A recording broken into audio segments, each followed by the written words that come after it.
Hello, everybody, and welcome to the main roster presented by the Jez Show Podcast Network. My name's Dan, and as always, I'm joined by my wonderful co-host, Jeremy. How you doing, Jeremy? That wonderful sounds a little more cynical every single week. I can change it up if you want. Yeah, get your thesaurus out. I'd like a different adjective next week, please. A different adjective. Oh, I'll find a different adjective for you. But to answer your question, I am okay. Good. I have what we like. Shaved-ish as much as I shave. I still leave now some of it behind. You now look a bit baby-faced. I do look a little bit baby-faced, especially washed out a little bit by the white light. By the light. Yes, you have lost a couple of years. It does kind of highlight the bags under my eyes a little bit more as well. So, oh dear, can't working too hard. I'll look younger down here and older up here. That's fine. You're just working too hard. I might be.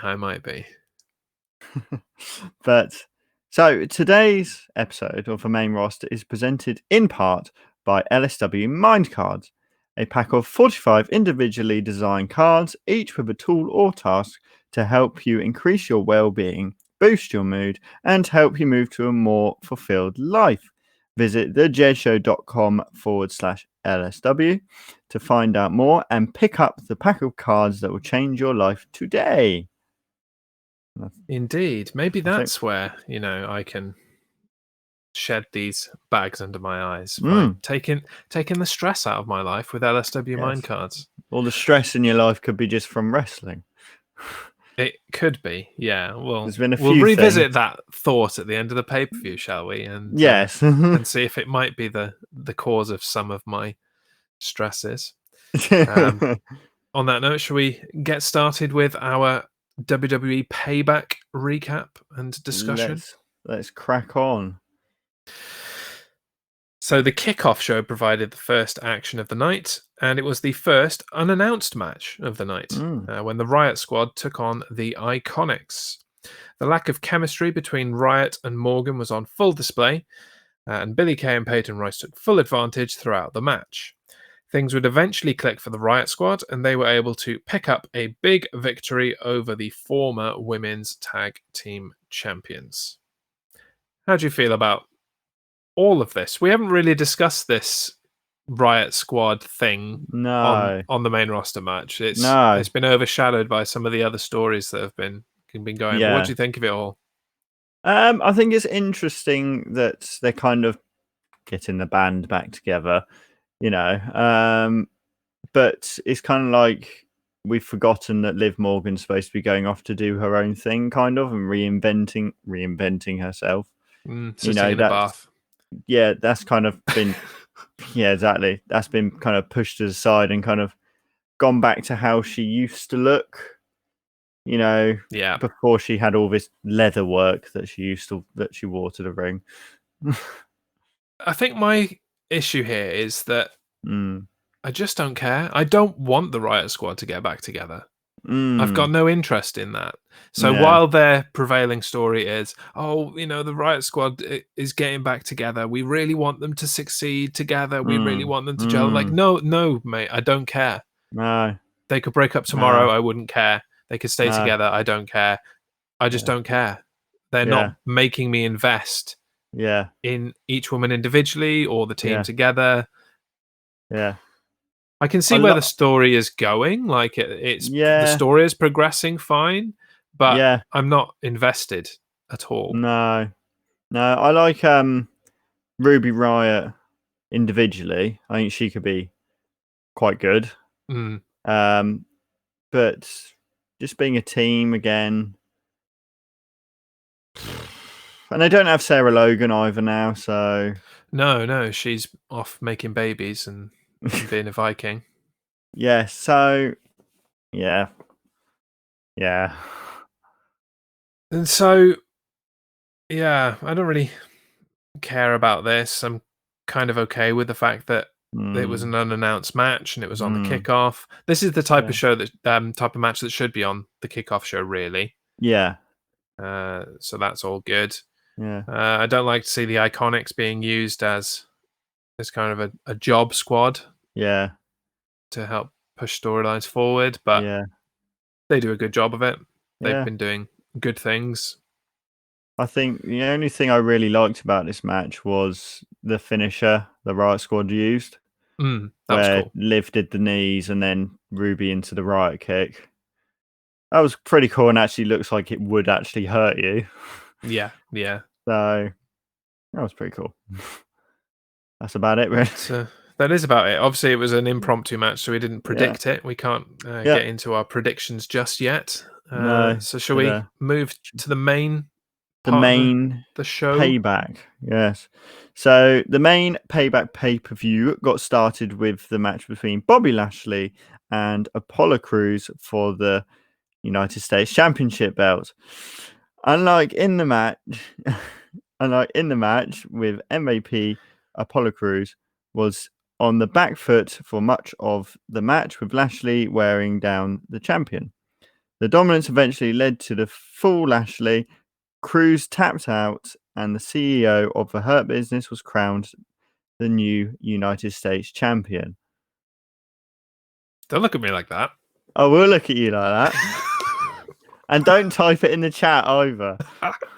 Hey, if you won't give the belt its true and proper name, I will have to get it in any way I can, and that is via the chat. Because I wrote ball bag champion in that description, and your dyslexia kicked in again, and you didn't read it properly. So no, I did read it properly. Anyway, Lashley's the new champion. Yes. What do you think about that? I think that's pretty cool.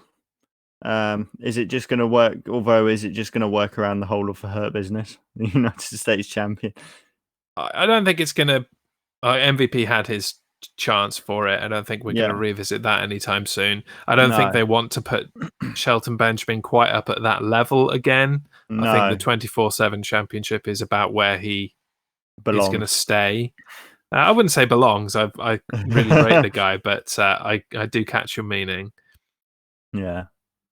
I'm slightly disappointed that Apollo Crews has lost the belt this soon after me getting an image of him holding the belt, because now I'm going to have to wait for a Bobby Lashley one. And I'm also disappointed, you pointed it out last week and I looked for it this week, still the old belt in the graphics. No. That's they just don't want to shove those balls up in your face. That's the problem. Balls in face. That's got to be on a t-shirt, surely. I think that might be the name of this episode. What, balls in face? Oh, it's just going to be Payback, actually, but maybe a subtitle: Payback 2020, balls in face. Oh God, I want to know why they haven't made a new graphic though. It's not like it's that difficult a task. Maybe their guy that does it is not there at the moment. Maybe he's shielding. I don't know. I don't know, but surely he could still do it from home.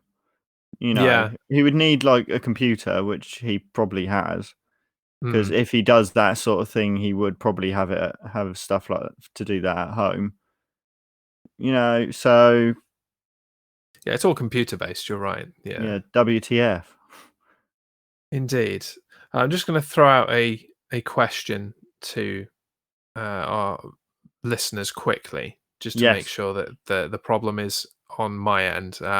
You are breaking up in my ear. Oh, am I? I think it might be just my setup. I want to know if that's going out in the stream. So if you can let us know whether Dan sounds okay. No sound breakup here, says Duff Valley. So it's my problem to deal with, and that's fine. It's me. Yeah, I thought it might be. I think it might be some weird Bluetooth connection thing to my headphones. So as long as everybody else is fine, then that's good. Then we're all good. As far as Lashley being the champion is concerned, I hope that they take this in another direction now, because we've kind of repeated a similar pattern in this section of the year as we did earlier in the year, and turned the United States Championship into a let's only fight within our own race belt. and it's just a bit Yeah. bizarre.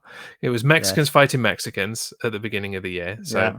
it was a Hispanic championship, Yep. and then it's become an African American championship Yep. now with Apollo Crews fighting Bobby Lashley and MVP. And so now I would like Bobby Lashley to take any and all challenger Yeah. rather than just the United other States African Open Americans on Challenge. the. Yeah, well, why not, eh? It's not like they've Or got any other defend it, story going on. or defend it on Raw Underground. Oh, I had not thought of that. It sounds Boom. like an absolute train wreck waiting to happen, but Yeah, no. It'd be interesting to see. it would. See how I'm they waiting do for it. it to be used as a weapon, this new belt, Mm. because it's definitely going to be more of a weapon than some of the It's a other beast. championship belts. It's It really is about that big. thick. Yeah, well, I think And it they will said definitely.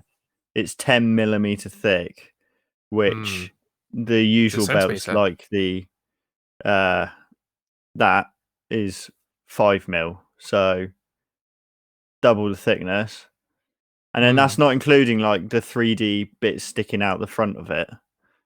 Yeah, Like and it's got texture as well, Yeah, so that's so really going to bust someone open. yeah. Let's hit people with that. Let's do it. Bosh. That is exactly what they will do. Yeah. Let's have a look at my little notes here for the predictions. In this match, you predicted that Lashley would win, and I predicted that Apollo Crews would win. And It's I've got to do what Dan Lashley. 1, Jez 0. Yeah, whatever The that Lashley is. thing. Yeah. Back So in the you're day off when he to had a hot pyro. start. Yeah. Trying to redeem myself. For those that haven't been tuning into our pay-per-view kind of reviews, I am absolutely annihilating Dan at this point in the year. He kind of needs to win out the rest of this all year of to them. even come close to taking the title that we haven't made yet. Yeah. So you're off to a good start here with this Yes. correct prediction. Yes. Shall we progress and see whether Let's you keep that going or not? move on. So next up, we had Big E continuing on his singles path as he took on Sheamus. The two big men fought in a very competitive match that showed off the skill of both superstars. Sheamus's offense was an extremely submission-based one, wearing at the legs of Big E. He was able to fight through, though, avoided a bro kick, and hit the big ending to pick up a huge victory. Well done, Big E. Good on him. Yeah. We definitely are getting the sense that this is a real singles run, real singles push that this guy is getting. And I'm glad. I just hope it doesn't continue in a way that mirrors Kofi Kingston's run too much. I think that Big E deserves to have his own kind of run in his own right without it being the same as his tag team partners. And it'll be interesting to see what happens when Kofi Kingston comes back, when Xavier Woods comes back. Hopefully both of those guys will be back soon. Yeah. Big E and Woods were really kind of behind Kofi as he went for the WWE Championship. Yeah. Is the same going to be true with Big E on his singles path? Are Kofi and Woods going to take a back seat to him, or is that going to become part of the story and eventually lead to a New Day breakup? Maybe. I don't think they'll break up the New Day. The New Day makes too much I honestly money. hope they don't. Yeah, I hope they don't, because there is so much that is good in the New Day, and there hasn't been any infighting in the New Day, so it would be a shame to do that now. Yeah. And kind of break up all of that progress that they've made of. No, it doesn't matter what the New Day are doing. It doesn't matter which member of the New Day is getting the success. They stay together. They all support each other. Power positivity, all that kind of stuff. Yeah. That hasn't really happened in any kind of wrestling company. No. So hopefully this will be the anomaly. And no matter what happens, these guys stay together. Yes. We will have to to wait and see, though, and see how WWE can ruin that. Yeah. Prediction-wise, we both said that Big E would win. There we go. So still no change. It's still 1-0 to you. Still 1-0 to me. Woohoo! Right, let's see if it's woohoo for you. Let's see what happens with his next one. So next up, a more serious side of Matt Riddle was on display as he took on King Corbin. This match was fairly straightforward, with each man displaying their style of wrestling. The match was competitive, but it was the original Bro who got the win over the man who had tried to bully him since he arrived on SmackDown. Perhaps the story isn't over, though, as Corbin attacked Riddle backstage after his match. And Corbin Sedan is back. Was over. Yeah, Corbin Sedan is back. That's good news. But yes. God, I wish this story was over. Yeah, so do I. It's not been going for long, but I'm already bored. It kind of feels like it has. I mean, Matt Riddle has been on the main roster for like a month and a half, 2 months. Yeah, but it feels longer. That is a long time. No, it feels to have not like had a match yet. Yeah, it feels like a decade that he's been arguing with King Corbin. And being attacked by random people who can't decide whether they're babyface or heel. Yeah, and whether they want to be called Chad or Shorty G. Yeah, I don't have a whole lot to say about this match. It kind of was what you would expect from these two. Yeah. But Matt Riddle was good. He showed off the kind of style that we've seen in NXT. Corbin was Corbin. He was that heel. There's not really a whole lot to say about it. Is this a match that happened? No, actually, I'm not going to go that far and say it's a match that happened. I did enjoy it. I'm glad it happened. So, no, I'm not going to be that harsh. You're not going that far. It was just a bit meh. No. It was fine. It was okay. Fine. It was fine. It skirted on good at times. It's a match that was fine. But it is a prediction that happened, as we both chose Matt Riddle. Again. So, still 1-0 to you. But although saying that, this does mean so far you have correctly predicted everything. So we'll keep an eye on that as we go forward. Yeah. Next up. And as we go forward, the next match was the Women's Tag Team Championship match, with the odd couple of Shayna Baszler and Nia Jax taking on the champs, the Golden Role Models. Jax and Baszler showed their dominance early, but after a little while, the champs were able to isolate Nia Jax and gain some momentum. This ended when Baszler tagged in. She countered a submission locked on her by Sasha, locked Bayley into a submission of her own, and used Banks' own arm to force Bayley to tap out. The unlikely team of Nia Jax and Shayna Baszler are the new Women's Tag Team Champions. What the hell? What? So, I'm going to surprise you now. Oh, God. I like it. No, I don't. I mean, I wasn't convinced. And then I watched this match, and they continued with that I hate you, but I'll team with my worst enemy to become tag team champions. And I really liked the moment after they won where they got carried away and actually hugged each other, and then were immediately like, oh, what? Why did we do that? Okay, right. Anyway, and Nia Jax was just so weird on the mic afterwards. That was very enjoyable as well. Strange. I don't know what was going on. No, we won. And Shayna Baszler looked like she was about to cut a decent promo, and Nia Jax was like, "Yeah, we won." And she's like, "Oh, okay, right, yeah, I guess we'll just go celebrate then, maybe, or something." Yeah. So, and I like the thing that's happening with Sasha and Bayley as they gradually shed championships. I do It's like that. only Bayley's title left. Yeah, I do like that. The rift that's being built between the golden role models, and I really want to see them have a feud, because I think that would just be brilliant.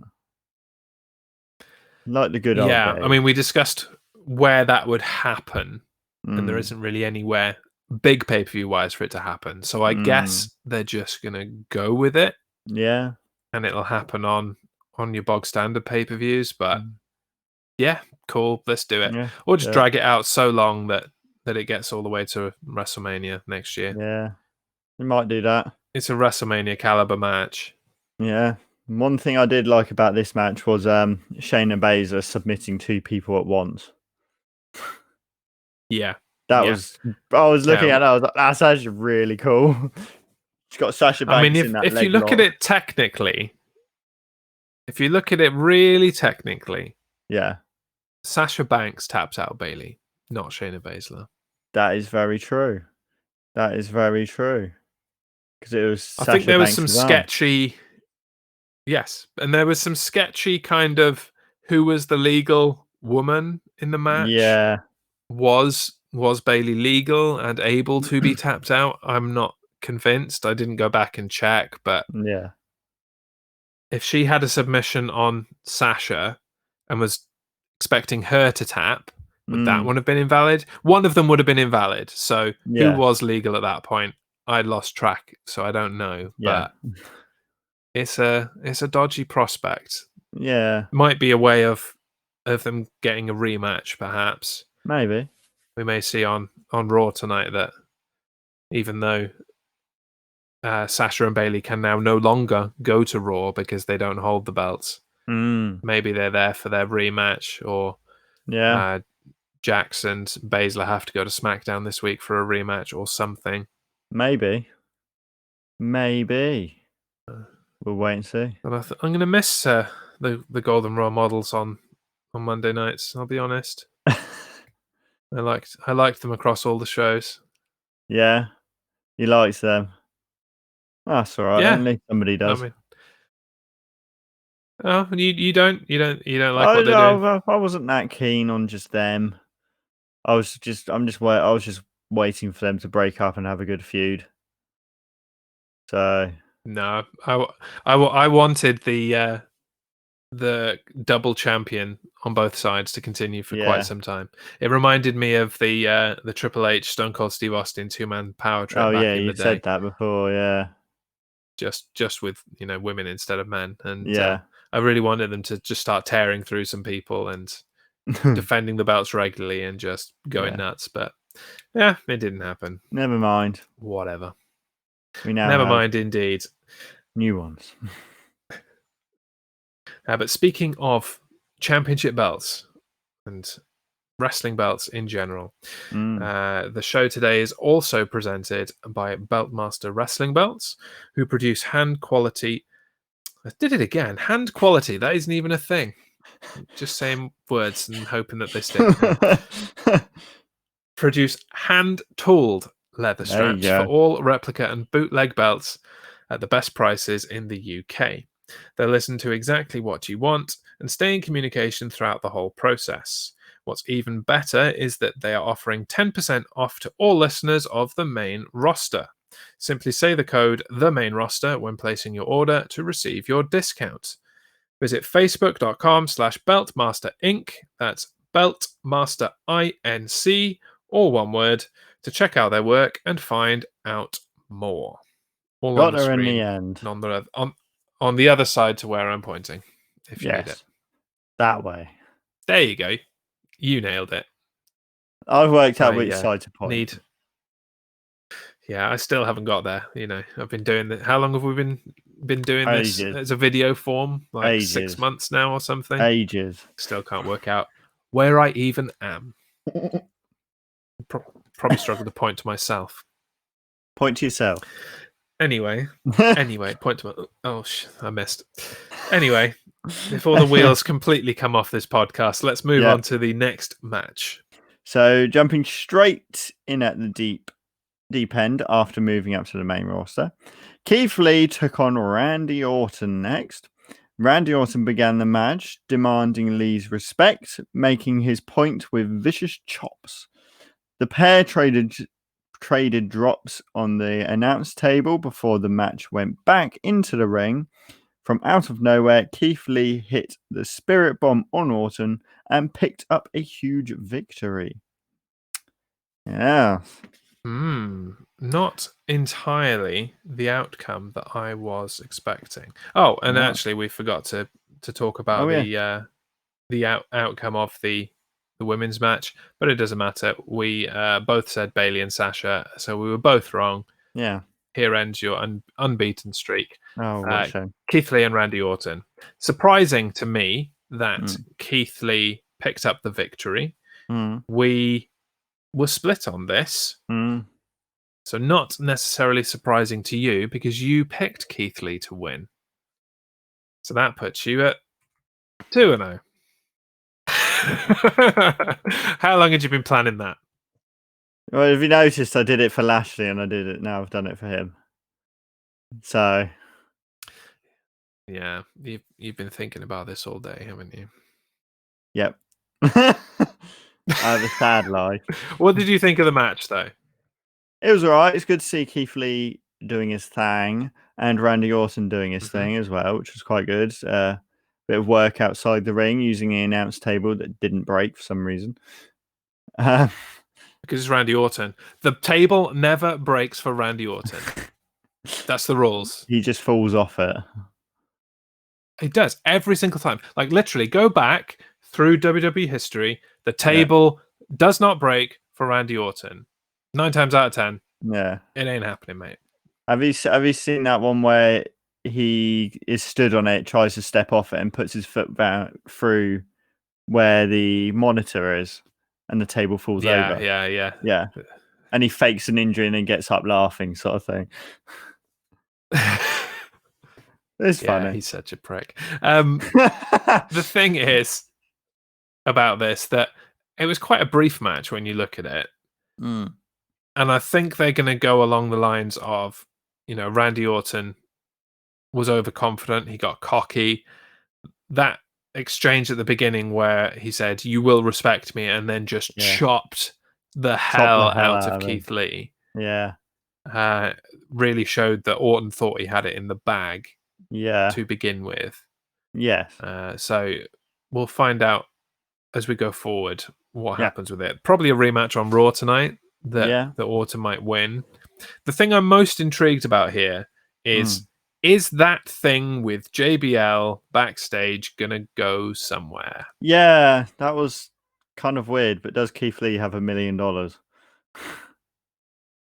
He might do now after, beating Randy Orton. His match bonus might get him enough for that hedge fund. Maybe. You never know. But if nothing else, are they angling to have Keith Lee be managed by JBL or something like that? That'd be interesting. I think they might go down that route long enough for Randy Orton to come in and kick JBL in the head and kill another legend. Yeah. So I'd be like, yeah, JBL, you come and be my manager. I'm really up for that. And then Bosh kicked in the head doesn't happen. Yes. Yeah, that might work. There you go. Because I'm not 100% sure that having him as a manager makes sense, really, but... Don't know until you try it.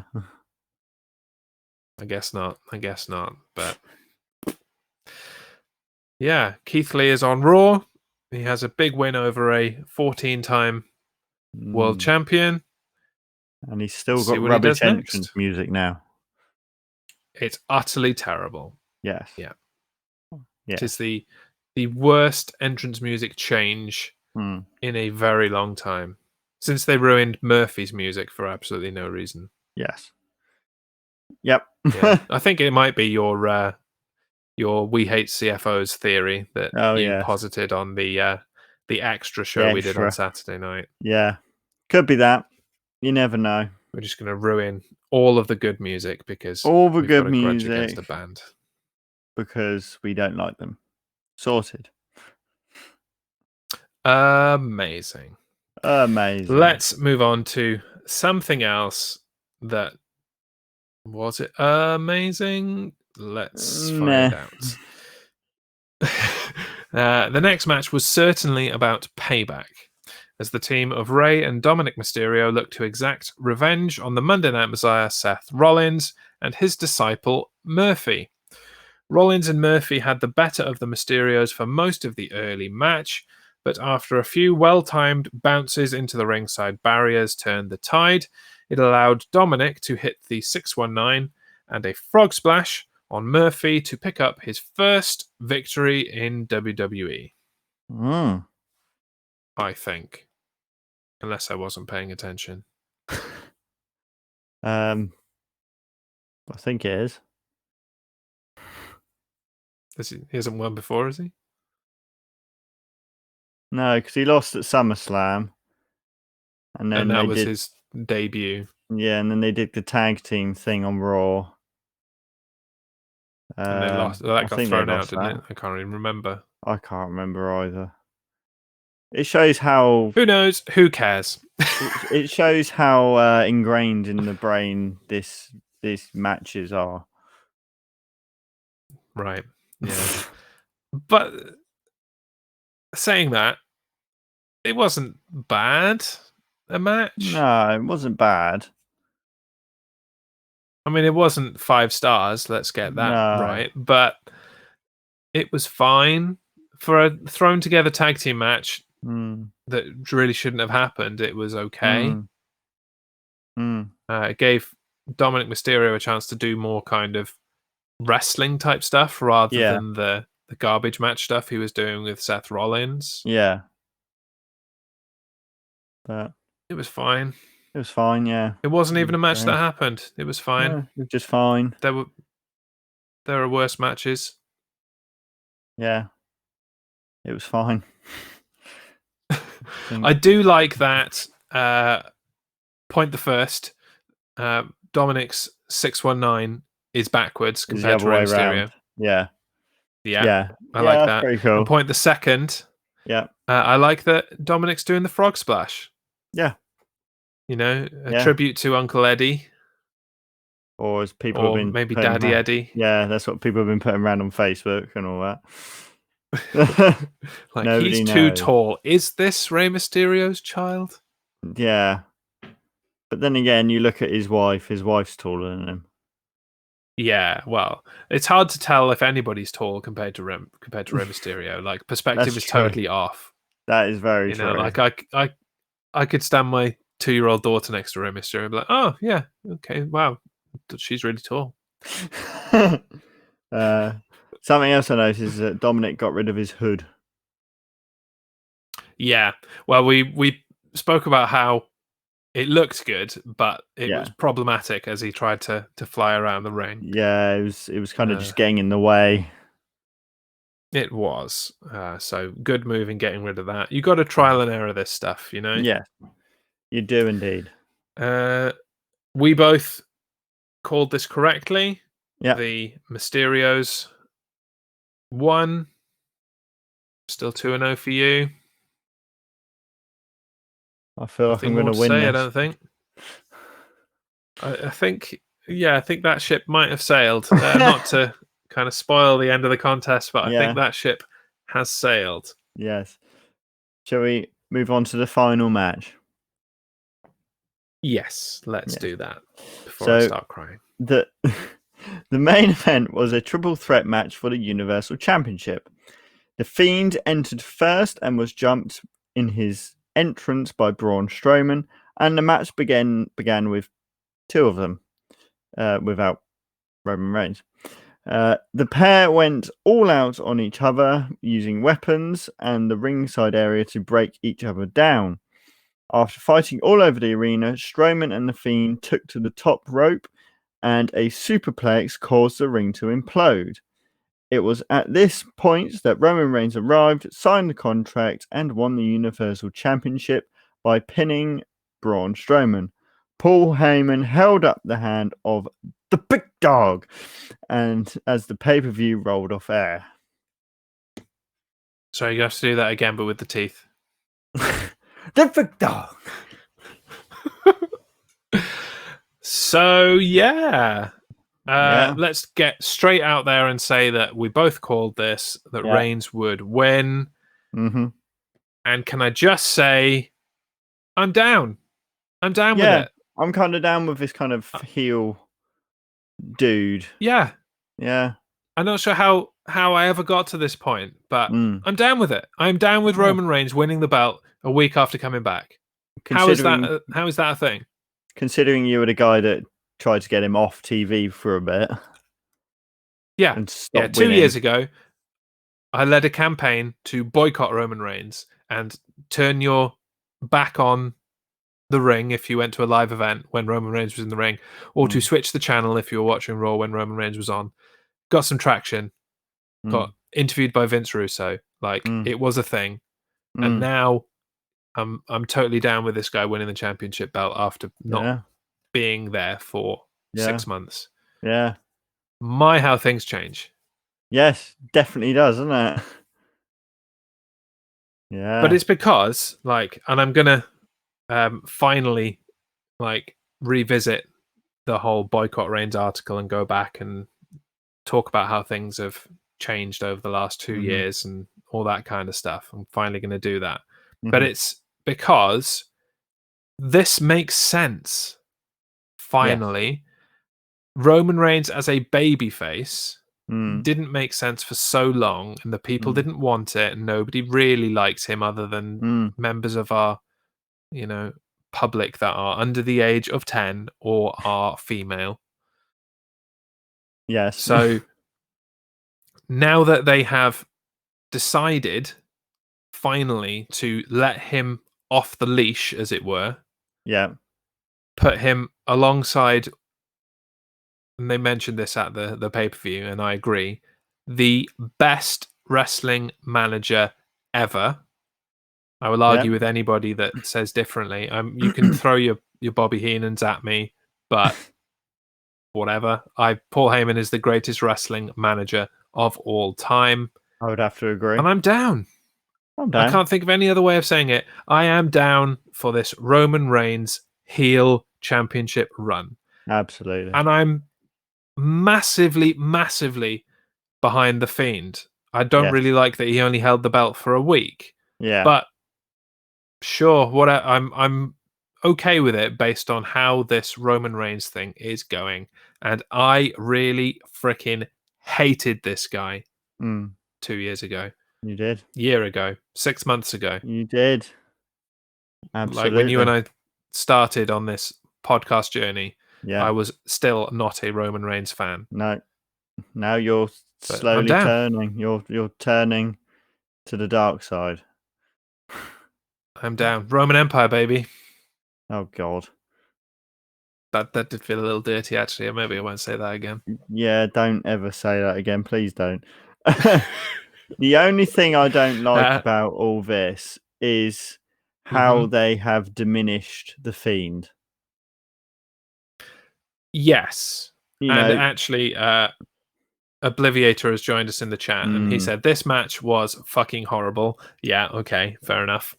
It wasn't brilliant. It wasn't that bad, I don't think. We've got the repeated ring explosion type stuff that they just love to keep repeating every couple of years. Which you could tell from the beginning of the night that was going to happen. Could you? I couldn't. If you look at the ring, there was no LED boards at the front and the side, and the ring posts weren't the light up LED ones. They were just a standard ring post. So like something's going to blow up. So okay, I was not paying enough attention for that. So well spotted on your part. But I agree with you. I don't like that the Fiend has been used as a transitional champion. I kind of feel like if this was the direction they planned on going on even last week, they could have left the belt on Strowman. Roman Reigns could have turned up before the end of their championship match and just laid them both out and walked out, and the match could not end. Yeah. The belt is still on Strowman. we fast forward to this week where it's a triple threat. Yeah. You get the same result without the Fiend being this transitional champion. Yeah.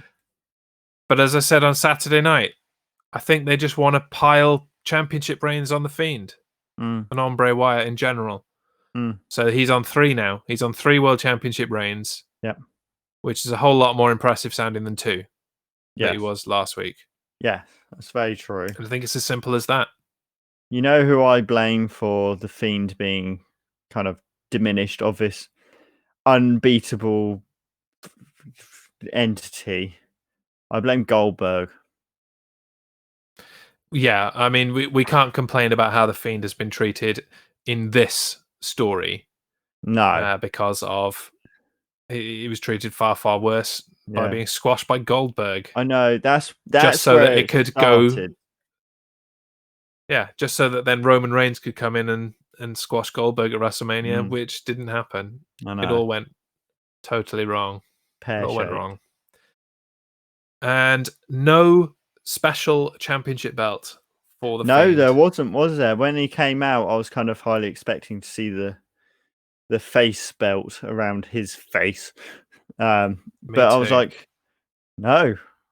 Where the hell is that? And did you notice he had different side plates? He had different side plates compared to the side plates that Bray Wyatt had on the Funhouse on Friday. No, they were the same. Right? Well, they're the same. Okay. Yeah, because he's got actually 2 versions of his side plates.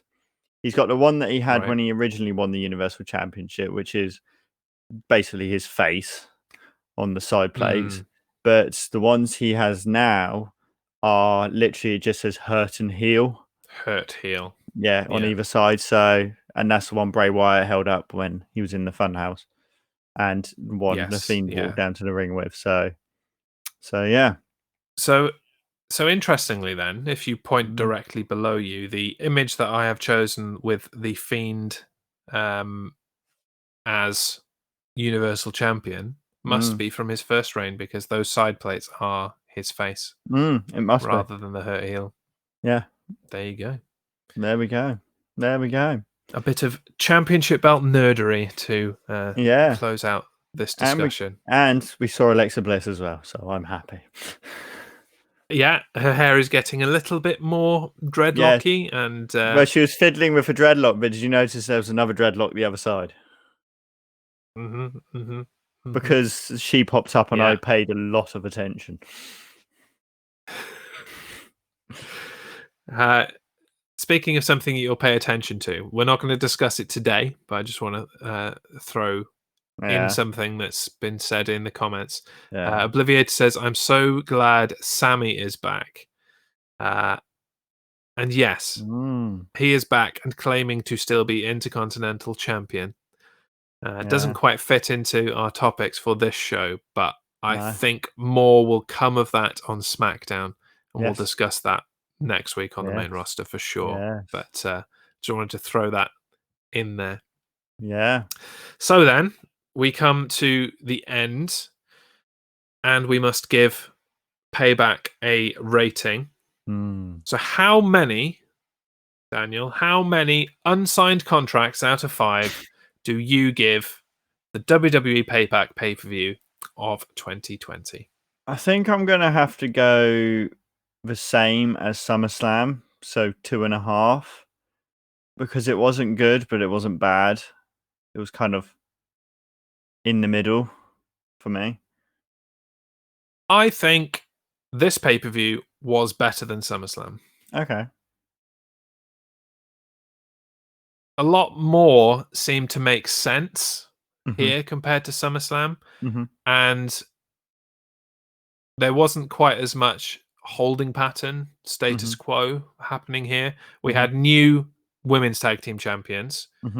Okay, the people who got them may not make a whole lot of sense, but at least we've got some change and some progress. Yeah. We had a new Universal Champion. And, we've established that I think that's freaking awesome. Yes. The Mysterio match was better, even though it was less of a hardcore match, because it just made more sense. We didn't have Rey Mysterio go outside the ring for the entire freaking thing. So when you look at it, like, it just was better in so many ways. It wasn't a fantastic pay-per-view by any means. I'm not going to say it's the best pay-per-view going or even the best pay-per-view this year. Yeah. But it was better than SummerSlam. Yeah. And it wasn't terrible. So I'm going to give it... What did I give SummerSlam? You gave Was it... it 3? I 2 and 3/4? I think you gave it like 3 or 2 3/4, something like that. I'm going to give this 3 1/4 out of 5. Oh, you're stingy with your quarters, aren't you? I am a bit, yeah. Maybe we should scale up this rating system to out of 10 instead to make it easier to split we things might down. have to. We might have to.